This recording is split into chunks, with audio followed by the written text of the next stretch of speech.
Avis vascular centre మన దేశంలోనే the best varicose vein hospital.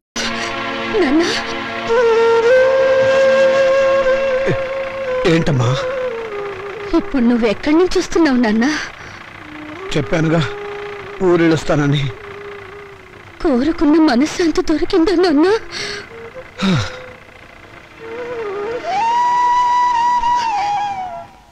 దాని ఖరీదు 2 లక్షలు నాన్న. అది నీ శరీరంలో భాగం కాదా నాన్న? మౌనిక, శరీరంలో భాగాలు అమ్ముకుని మమ్మల్ని ఆదుకోవాలని చూస్తున్నావా నాన్న? ఆ దుర్మార్గులకు నా మనసును తాకట్టు పెట్టి దరిద్రుడైన వాడిని, మీ అమ్మ దగ్గరికి ఎంతో తొందరగా వెళ్ళిపోవాలని ఆశలతో ఉన్నవాడిని, అన్యాయం చేసిన ఆడపిల్లలను ఆదుకోవటానికి నా రక్తమాంసాలు అమ్ముకోవడం తప్ప ఏమీ చేయలేని వాడిని. అంతకంటే నేనేం చేయగలనమ్మా? ఇప్పుడు నీ కొడుకుల కోర్టుకెక్కింది ఆ రక్త మాంసాల కోసమే నాన్న. అంత నీచాన్ని కూడా కట్టారా దుర్మార్గులు? వాళ్ళు వదిలిపెట్టకూడదమ్మా, చూడాలి.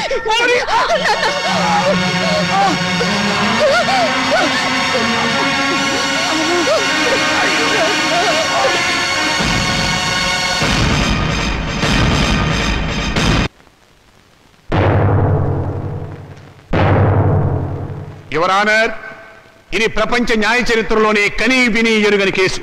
ఇటువంటి కేసు ఇంతవరకు ఏ న్యాయస్థానం ముందుకు రాలేదు. నా క్లయింట్స్ రాజా కుమార్ల తరఫున వకాల్తా తీసుకున్న నేను ఈ కేసులో ప్రతివాదైనటువంటి మౌనికను కొన్ని ప్రశ్నలు వేయడానికి అనుమతించవలసిందిగా కోర్టు వారిని వేడుకుంటున్నాను. Yes granted. మౌనిక, మౌనిక, మౌనిక.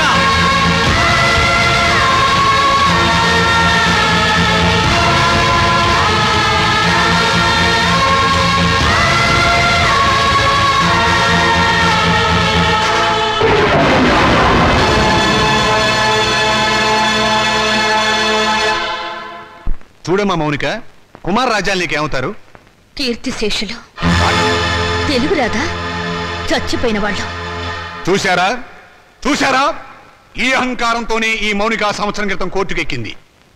హిందూ వారసత్వ చట్టం 1956 ఏపీ యాక్ట్ సెక్షన్ 13A ప్రకారంగా తండ్రి సంపాదించిన ఆస్తిలో కొడుకులతో పాటు కూతుళ్లకు కూడా వాటా ఉందని కోర్టుకెక్కి పోరాడి గెలిచింది. ప్రస్తుత విషయానికి వస్తే నా క్లయింట్స్ తండ్రి రామచంద్రయ్య గారు తన మూత్రపిండాల్ని 2 లక్షల రూపాయలకు అమ్ముకున్నాడు. ఆనాడు న్యాయం, చట్టం, వారసత్వం అంటూ పోరాడి తన ఆశక్కును గెలుచుకున్న ఈ మౌనిక తన తండ్రి మూత్రపిండాలమ్మి సంపాదించిన 2 లక్షల రూపాయలు తండ్రి ఆస్తేనని, తనతో పాటుగా తన అన్నలకు కూడా దాంట్లో వాటా పంచాలి అన్న ఇంగిత జ్ఞానం లేకుండా వాళ్ళని మోసం చేసే డబ్బు మొత్తం కాజేసింది. మూత్రపిండం ఆస్తి కాదు, శరీరంలో ఒక భాగం. అదే అదే యువర్ ఆనర్, అది శరీరంలో ఒక భాగమే అయినా అమ్మినప్పుడు డబ్బు వస్తే అది ఆస్తి కిందే లెక్క. నా క్లయింట్స్ అండి రామచంద్రయ్య శరీరం ఎవరిది? నా క్లయింట్స్ తాత నాయనమ్మలది. వాళ్ళు జన్మనివ్వబట్టే కదా ఈ రామచంద్రయ్య అనే వ్యక్తి భూమి మీదకి వచ్చింది. అంటే రామచంద్రయ్య శరీరం వాళ్ళ తాతగారిది అన్నమాట. మరి తాతగారిచ్చిన ఆస్తిని పంచుకునే హక్కు ఉన్నప్పుడు ఆయన జీవం పోసిన శరీరాన్ని పంచుకుంటే తప్పేమిటి?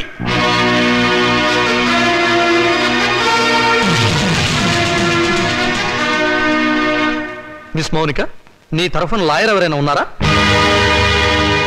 లేరు. అక్కర్లేదు. వాస్తవాలు చెప్పడానికి లాయర్ ఎందుకు? మీరే అన్నారుగా మూత్రపిండాలు ఆస్తులు కావని. అమ్మితే డబ్బు వచ్చేది ఏదైనా సరే ఆస్తి కింద లెక్కే. కళ్ళు, చెవులు, గుండె, నెత్తురు వీటన్నిటికి అమ్మినందుకు రేటు ఉంది. ఇవన్నీ ఆస్తి కదా యువర్ ఆనర్. లాయర్ గారు మీరు కరెక్టే. మీ గుమస్తాకు మీరు జీతం ఎంత ఇస్తారు? 1000 రూపాయలు. ఎందుకు? నాకు సర్వీస్ చేసినందుకు.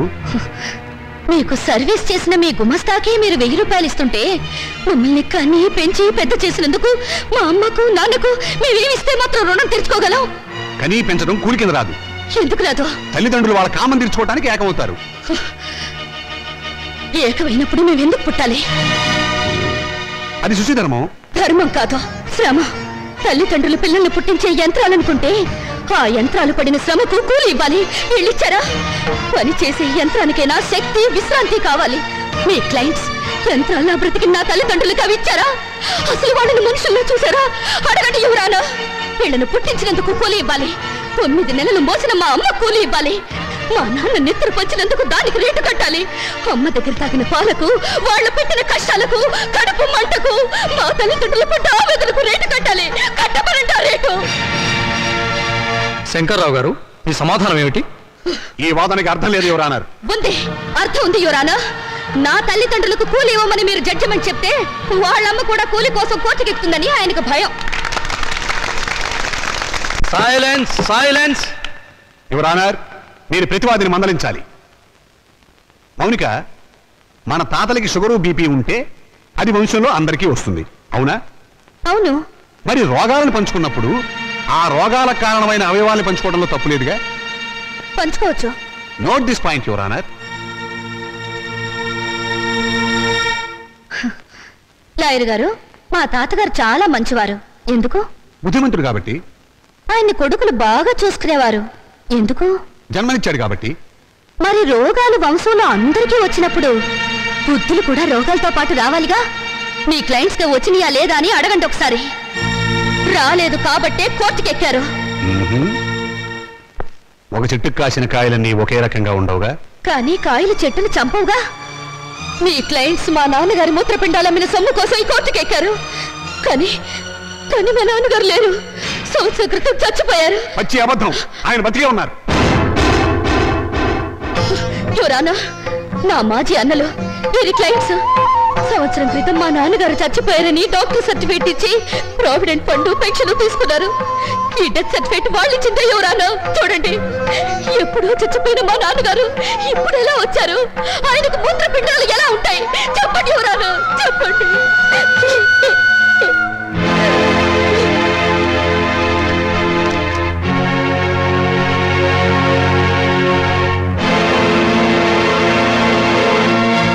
అవును, రామచంద్ర చచ్చిపోయాడు కదండి. అది సంవత్సరం క్రితం చచ్చిపోయిన వాళ్ళకి బూడిద తప్ప ఇంకేముంటుంది యువరానా? నేను చావలేదు, బతికే ఉన్నాను.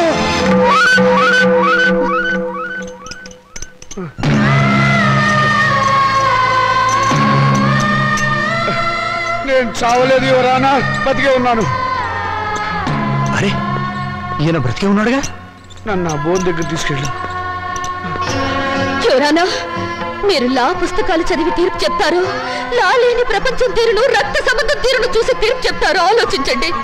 కొడుకుల పిచ్చిలో పడి కూతుర్లకు అన్యాయం చేశాననే బాధలు ఈ వెర్రి తండ్రి 2 లక్షలకు మూత్రపిండం అమ్ముకున్నాడు. ఆ సొమ్ములో వాటా కావాలని వీళ్ళు కోర్టుకెక్కారు.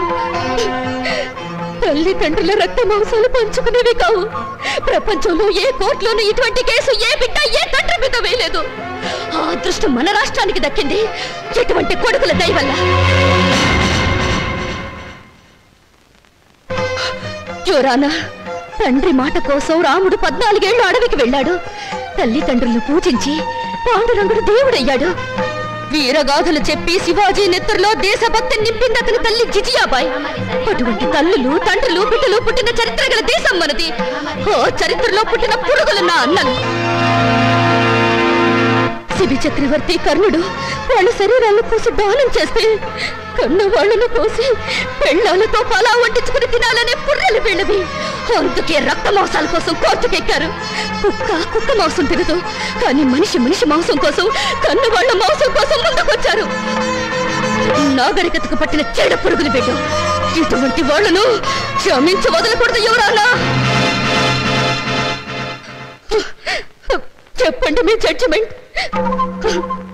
దేశ జనాభా పెరగకుండా ఆపరేషన్లు చేయించడం కాదు, ఇటువంటి మాతృహంతకులు, పితృహంతకులు దేశంలో పెరగకుండా కొత్త ఆపరేషన్లు కనిపెట్టమని సైంటిస్టులకు చెప్పండి యువరానా, చెప్పండి చెప్పండి.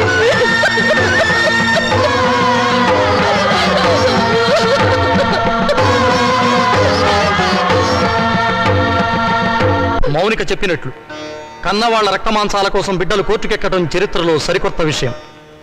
ఇది న్యాయం దృష్టితో కాకుండా మానవతా పరిధి విషయంలో ఆలోచించవలసిన విషయం. జన్మనిచ్చిన తల్లిదండ్రులను గౌరవించిన వాడు దేశాన్ని కూడా గౌరవించలేడు. ఈరోజు కన్న తల్లిదండ్రులను రేపు దేశాన్ని కూడా అమ్ముకుంటాడు. మౌనిక వాదనతో మేము ఏకీభవిస్తున్నాం. యువర్ ఆనర్, మీరు తీర్పు చెప్పబోయే ముందు నా ఆవేదన చెప్పుకునే అవకాశం ఇవ్వవలసిందిగా ప్రార్థిస్తున్నాను.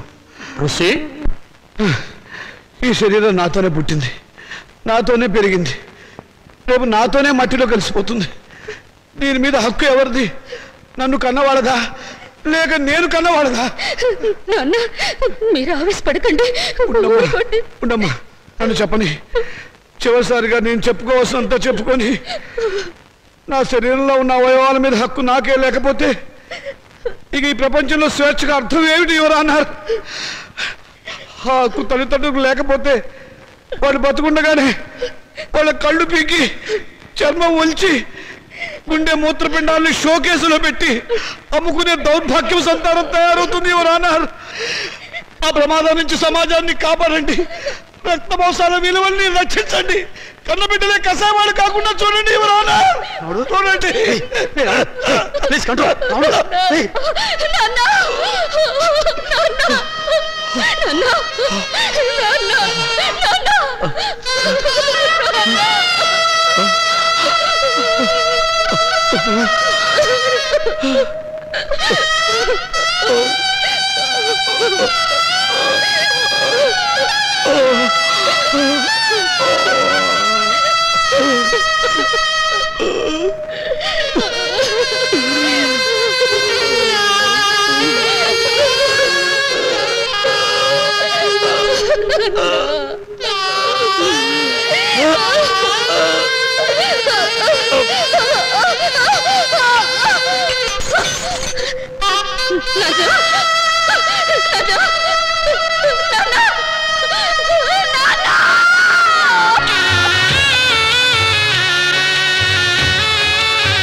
కొడుకులనే గొప్పగా చూశావు, కూతురునే తులకన చేశావు, నిన్నాదై విషమును పంచారా, ఉన్నామ నరకమే చూపారా, ఇంటిని గోడలు కూల్చాయా, కంటిని రెప్పలు కాల్చాయా, మమకారం కొరకు యమపాశం అయితే అమృతమే ఎదలో హాలాహలమైతే ధర్మమా న్యాయమా దైవమా?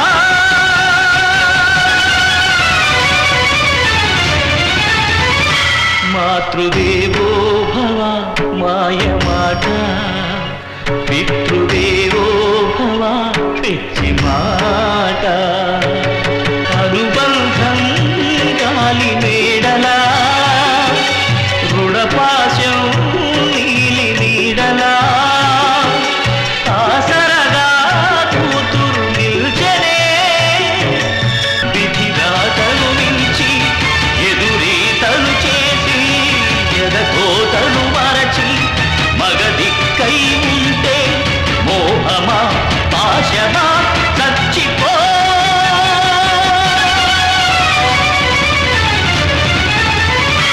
మాతృదేవో భవ మాయమాట, పితృదేవో భవ పిచ్చి మాట, నవమాసాలు నవ్వులాట, భవబంధాలు పాతమాట, ఆశను పాశము బంధము అందరూ ఆడే దొంగాట. మాతృదేవో భవ మాయమాట, పితృదేవో భవ పిచ్చి మాట. నాన్న చితికిని పండించే హక్కు నీకు లేదు. ఎందుకు లేదు? ఆడదానికి ఆస్తుల హక్కు ఉండొచ్చావు కానీ చిత్రంటే ఇచ్చే హక్కు లేదు. సాంప్రదాయం ఒప్పుకోదు, ఆచారాలు అంగీకరించవు.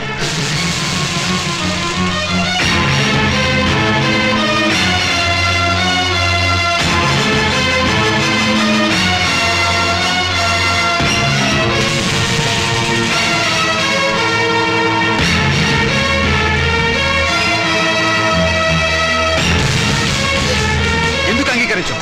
ఎవరు చెప్పారు? ఎక్కడ రాస్తుంది? అసలు మనం సృష్టించుకున్నవే ఈ సాంప్రదాయాలు, ఆచారాలు. మన మనసుల్లోంచి పుట్టుకొచ్చినవే ఈ ప్రేమలు, ఆప్యాయతలు. అవి లేని మనుషులు వీళ్ళు. ఈ కట్టెలో ఉన్న మనిషి బ్రతుకున్నప్పుడు పున్నామ నరక నుంచి కొడుకులు తప్పిస్తారని పిచ్చి ప్రేమతో కొడుకులు నెత్తికెక్కించుకున్నారు. అందుకు వీళ్ళేం చేశారు అడగండి. బ్రతుకుండగానే చంపారు.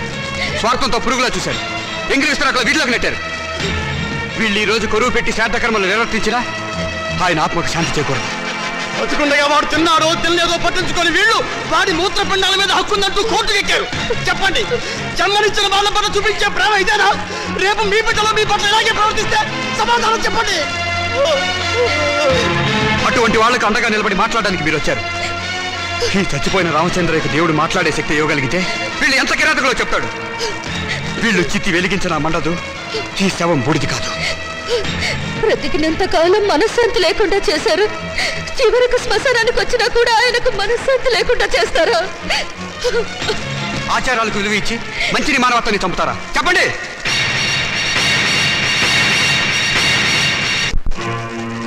చిచ్చి, వీళ్ళెంత వెదవలని మాకు తెలియదు. ఇంకా చూస్తారని సిగ్గు లేకుండా వెళ్ళండి. మేము వెళ్ళాం.